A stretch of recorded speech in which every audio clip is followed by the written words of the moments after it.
Hola muchachos, ¿qué más? ¿Cómo están? En esta oportunidad vamos a hablar un poco y vamos a reflexionar sobre lo que es la secuencia didáctica, cómo se diseña, cómo se debe implementar, qué se debe escribir, qué se debe tener en cuenta sobre esto. Entonces lo vamos a hablar desde tres momentos: el antes de la clase, el durante de la clase y el después de la clase. Esos tres momentos se integran en lo que es una secuencia didáctica. Es muy importante entender que la secuencia didáctica siempre debe estar pensada y siempre debe estar escrita para una persona que quizás está desconociendo totalmente la temática y le dicen: oiga, vea, usted tiene que dar esta clase el día de hoy, esa es la secuencia didáctica de la clase que usted tiene que dar. Nunca la escribamos pensando en nosotros, siempre la escribimos pensando en un tercero que quizás no conozcamos. Entonces, cuando nosotros leemos esa secuencia didáctica y nos damos cuenta que si esa persona dice: hay que hacer unas preguntas orientadoras, bueno, ¿cuáles son esas preguntas orientadoras? Porque él posiblemente no tenga ese contexto para hacerlo. Entonces nosotros tenemos que ser muy detallistas en cada uno de los elementos y las características que allí implementemos y que allí diseñemos. Así que vamos a hablar del primer momento antes de la clase. ¿Qué debo tener en cuenta yo como docente? Primero, ¿cuál es el contexto? ¿Cuál es la población? ¿Cuáles son las características de esa población? Si es urbana, si es rural, qué grado es, la edad de los estudiantes, sus características socioeconómicas, porque yo no voy a diseñar una clase con un montón de elementos cuando voy a llegar a un contexto donde no están. Entonces, por ejemplo, si yo tengo claro que voy a ir para una zona rural, ¿por qué no jugamos con los elementos que hay en esta zona? Frijol, arroz, granos de café, y con todos esos elementos los volvemos recursos didácticos para poder dar esa clase. Entonces, eso es lo importante, ¿cierto? Segundo, cuando ya tenemos claro esos elementos o esas características, debemos pensar en un DBA o en un estándar. Pero ¿cuál es la diferencia? En este pequeño cortico les voy a comentar cuál es la diferencia entre esos dos. Para hablar de esta diferencia, entonces, nos vamos a ceñir a una tabla realizada por la Fundación SIGE, Sistema Integral de Gestión Educativa, donde compara los derechos básicos de aprendizaje con otras normas técnicas curriculares, entre los cuales están los estándares básicos de competencia. Pero entonces, ¿qué es un DBA? Un DBA son esos derechos básicos de aprendizaje que son herramientas diseñadas para todos los miembros de una institución educativa, llámese papás, docentes, estudiantes, cuidadores, todos los que integran esta comunidad, y que permiten identificar los saberes básicos, ojo con esa palabra, saberes, que se deben adquirir en los diferentes grados escolares para áreas de matemática y lenguaje, hasta el momento, ¿cierto? Pero entonces cuando miramos los estándares dice fijar criterios claros y públicos que permiten establecer los niveles básicos de calidad. Uno me fija los criterios y el otro me identifica los saberes. Esto, ¿qué quiere decir y qué función y relación tiene con el currículo? Ustedes lo deben de tener claro porque en Diseño de Ambientes 2 ya vieron este tipo de normas técnicas y me dice que los estándares básicos de competencia establecen esas competencias a los que los estudiantes van a llegar. Y los derechos básicos fijan esos contenidos y los desempeños. Uno me establece las competencias y el otro me fijan los contenidos. Entonces, ¿qué es lo que yo necesito alcanzar con mis estudiantes y cuáles son los contenidos necesarios que yo debo enseñar para que esos estudiantes puedan llegar a esas competencias? Listo, y esto lo que me asegura es que todos los estudiantes puedan tener acceso al mismo contenido y puedan llegar a las mismas competencias. Al tener claro entonces si vamos a trabajar con DBA o con estándares, es muy importante también entender que si nosotros en algún momento debemos trabajar sobre objetivos de aprendizaje, vamos a estudiar sobre la taxonomía de Bloom. Y Bloom nos habla precisamente sobre unos verbos que debemos utilizar, que terminan en ar, er o ir, y están en niveles de pensamiento diferente. Unos niveles de pensamiento superior que se supondría que son los objetivos de aprendizaje grandes y generales que se quiera llegar con X curso, y unos objetivos o unos verbos de pensamiento inferior, que se supone que son los que corresponden a los objetivos específicos, al paso a paso para poder llegar a ese objetivo general. Aquí les voy a comentar otro ejemplo de cómo podemos tener en cuenta esta taxonomía de Bloom y cómo lo llegamos a implementar en una clase o en el diseño de un objetivo de aprendizaje, que eso les va a ser muy útil también para investigación. Bueno, muchachos, para el caso de la taxonomía de Bloom, en el correo les anexo el link de una imagen donde pueden entender todos estos verbos y cómo están distribuidos en estos niveles de pensamiento superior e inferior. Acá los voy a explicar de una manera muy práctica, donde ustedes noten a través de la construcción y diseño y los objetivos de qué manera interviene esto. Por ejemplo, en el objetivo general de este curso, al cual yo me estoy ciñendo para hacer la explicación, dice implementar estrategias didácticas en ambientes virtuales de aprendizaje con base en las teorías y métodos del diseño instruccional. Implementar. Bueno, terminar, oír. ¿Será que este es un verbo de un nivel de pensamiento superior? Ya lo vamos a ver. ¿Cómo me doy cuenta? Cuando antes de ese verbo hay otros verbos que anteceden para llegar a él.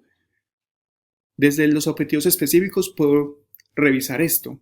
Dice el primero, conocer cómo se relacionan y estructuran las teorías y los métodos de diseño instruccional. Conocer. Segundo verbo, conocer los fundamentos del diseño tecnopedagógico. ¿Qué será conocer?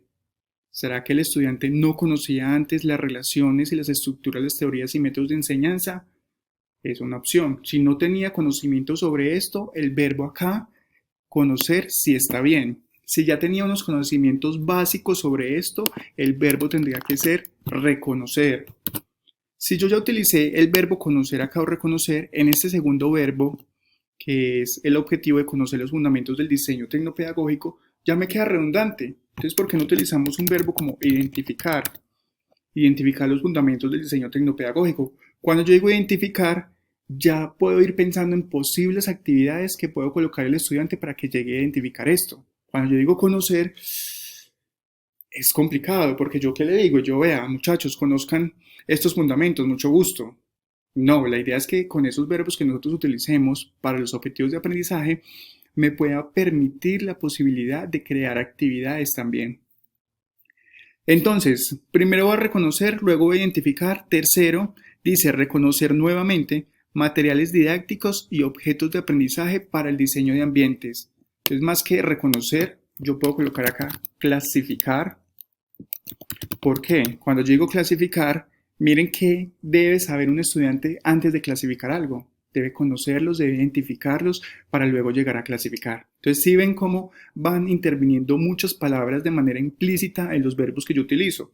Y por último, definir los modelos tecnológicos que se pueden implementar en el e-learning. Entonces, primero reconoce, luego identifica, luego clasifica.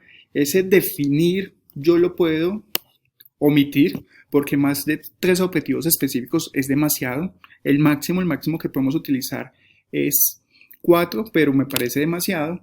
Y nuevamente revisemos el objetivo general. Entonces tenemos objetivos específicos, reconocer, identificar y clasificar para llegar a una implementación. Implementar puede estar bien, de hecho es un verbo de nivel de pensamiento superior, sin embargo es muy desde la herramienta, muy desde el hacer. ¿Y qué tal más un verbo como apropiar, fortalecer? Porque ¿será más grande implementar que apropiar o será más grande apropiar que implementar? Yo puedo implementar y no he apropiado nada, pero yo ya cuando he aprendido y he apropiado algo, lo puedo implementar, ¿cierto? Miren la diferencia entonces, cómo esos verbos de nivel de pensamiento superior son aquellos grandes que me incluyen otros verbos antes de. Y los verbos de nivel de pensamiento inferior es el paso a paso que me permite a mí llegar a esos grandecitos. Entonces, como yo, para poder llegar a apropiar algo, necesito reconocer, identificar y clasificar algo. Y ya lo otro es la construcción que usted le dé al contenido, que puede estar con base a los DBA, con base a los estándares o con base al objetivo que usted quiera lograr con los estudiantes. Pero lo importante aquí que nos dice Bloom es precisamente cómo identificar esos verbos y cómo ir construyendo el paso a paso de ellos, ¿cierto? Entonces, en el correo ya está abierto también el foro que les he comentado y que les cuento aquí al final del video también, para que ustedes puedan identificar también desde un ejercicio este tipo de verbos mayores y menores. Listo. En estos momentos vamos a pensar en el segundo punto, el durante la clase. ¿Cuáles son los momentos que van a tener esa clase y mis estudiantes? Nosotros hemos hablado de los más básicos. El inicio o el rompehielos, el momento conceptual y el momento de cierre. Sin embargo, existen varios momentos y eso me lo determina a mí el enfoque o el modelo pedagógico al que yo vaya a hacer referencia. Ejemplo, si yo hablo sobre aprendizaje significativo, entonces el aprendizaje significativo dice que debe haber una investigación de conocimientos previos, es decir, que mi primer momento estaría dirigido hacia esa evaluación de conocimientos previos, luego unos conocimientos nuevos, que en este caso, miren que el mismo modelo me dice cuál es el segundo momento, entonces le tengo que entregar a los estudiantes un contenido, un concepto nuevo. Luego me habla de juntar estos dos elementos, conocimientos previos con conocimientos nuevos. Es decir, que acá me está hablando en tercer momento, en mi metodología de secuencia didáctica, donde tengo que hacer algún trabajo o alguna actividad donde el estudiante relacione estos dos. Y por último, se convierte en aprendizaje significativo cuando el estudiante es capaz de ponerlo en práctica en un contexto determinado. Entonces, es decir, que podemos hablar de un cuarto momento, donde podemos colocar un caso de estudio, podemos colocar X problema donde ellos lo tengan que solucionar con base en lo aprendido. Hasta ahí estaríamos hablando de lo básico, pero si yo quiero como docente implemento un quinto momento, que lo hago aparte, lo puedo juntar con este, que es la reflexión. Listo, ¿usted qué aprendió hoy? ¿Cómo considera que lo que aprendió hoy lo puede aplicar en su aula de clase, en su vida cotidiana, en la relación con su familia, en la relación con los otros? ¿Cierto? Entonces, por eso es muy importante tener claro cuál es mi modelo pedagógico. A partir de ese modelo pedagógico, yo puedo tomar algunas características para mis estrategias didácticas. Ejemplo, miren que acá en estos momentos que acabamos de hablar desde el aprendizaje significativo, ya sabemos cuáles son los pasos. En la actividad pasada donde tomábamos algunos autores, miren que el mismo autor nos decía, usted tiene que dar su clase de esta manera. Usted tiene que darle más importancia a los hombres que a las mujeres. Usted tiene que gestionar la imaginación y creatividad del estudiante. Usted tiene que hacer que el estudiante descubra el conocimiento. ¿Sí ven? Por eso es muy importante el modelo pedagógico en este caso. Ahora bien, cuando yo hablo o en la secuencia didáctica se habla de referentes conceptuales, es muy importante. Listo, yo hoy les voy a enseñar secuencia didáctica, pero ¿desde qué autor estoy yo utilizando ese concepto de secuencia didáctica? ¿Por qué es importante el autor? Porque cualquier persona me puede decir secuencia didáctica es una planeación, pero llega otro autor y me dice no, secuencia didáctica no es una planeación. Secuencia didáctica es un conjunto de pasos que me permiten a mí alcanzar un objetivo de aprendizaje.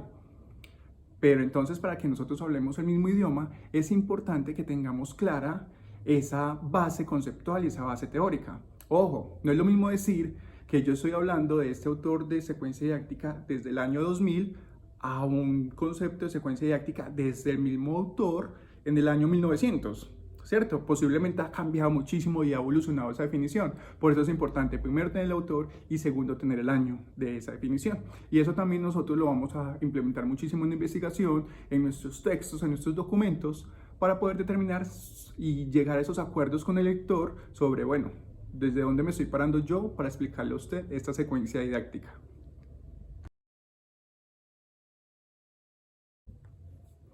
Ahora bien, si me paro sobre esos tres momentos, entonces, momento inicial, momento conceptual y momento de cierre, ¿qué voy a hacer yo en cada uno de esos momentos? Primero, tener claro el tiempo de mi clase, en general y en particular, cuánto le voy a dedicar a cada uno de esos momentos.